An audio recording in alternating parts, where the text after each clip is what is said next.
উপজাতিরা পাহাড়ের উপরে বসবাস করে কেন? এই বিষয়টা নিয়ে আপনি চিন্তা করলে আপনার মাথায় একটাই প্রশ্ন আসবে, নিচু জায়গা থাকতে পাহাড়ের উপরে তাদের বসবাস কেন?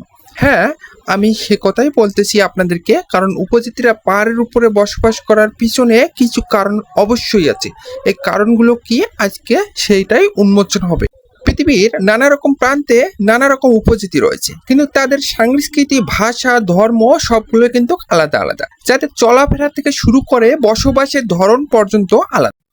তাদের সকলের আলাদা আলাদা রকমের চাহিদা থাকে, অর্থাৎ একটি উপজাতির চাহিদা একরকম, অন্য আরেকটি উপজাতির চাহিদা অন্য আরেক রকম। কিন্তু সবারই চাহিদা মতো তারা তাদের সংস্কৃতি এবং তাদের কালচার গঠন করে।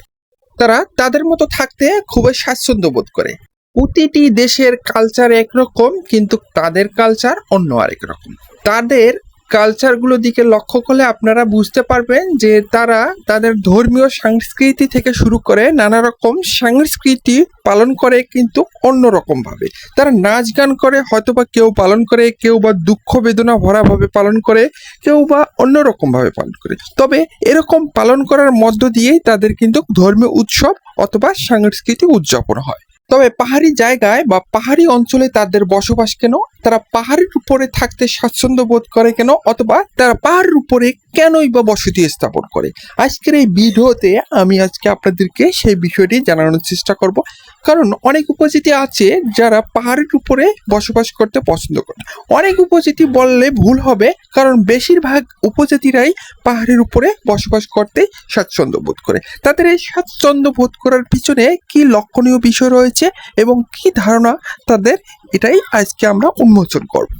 বাংলাদেশ সহ বিশ্বের নানা রকম দেশ আছে এবং সেখানে নানা রকম উপজাতিও রয়েছে, কিন্তু বেশিরভাগ উপজাতি তাদের বসতি স্থাপন করে পাহাড়ের উপরে। কারণ তাদের পাহাড়ের উপরে বসতি স্থাপন করার পিছনে একটাই কারণ, সেটা কারণ হচ্ছে নানা রকম দস্যুতা থেকে রক্ষা পাওয়া এবং নানা রকম পশু পাখি এবং জীবজন্তুর হাত থেকে রক্ষা পাওয়া, নানা রকম প্রজাতির সাপ পোকামাকড়ের হাত থেকে রক্ষা পাওয়া। কারণ পাকিস্তানের এই উপজাতিটিকে লক্ষ্য করলে আপনি বুঝতে পারবেন, এই উপজাতিটির নাম হচ্ছে কালাইশ উপজাতি। তাদের এই অঞ্চলগুলো হচ্ছে পাহাড়ি অঞ্চল। তারা এই পাহাড়ি অঞ্চলেই অনেক দীর্ঘদিন থেকে, অর্থাৎ দীর্ঘকাল থেকে বসবাস করে আসছে। তাদের আদি সংস্কৃতি তারা কিন্তু এখন পর্যন্ত ধরে রেখেছে। আর এই সংস্কৃতির পিছনে আরেকটি বড় রহস্য হচ্ছে তারা পাহাড়ের মাঝে বা পাহাড়ের উপরে বসতি স্থাপনা। অর্থাৎ তাদের বসতিগুলো লক্ষ্য করলে আপনি কিন্তু সেটা বুঝতে পারবেন, এবং তাদের কালচারগুলো লক্ষ্য করলেও আপনি বুঝতে পারবেন যে তারা তাদের ধর্মীয় অনুষ্ঠান কিভাবে পালন করে।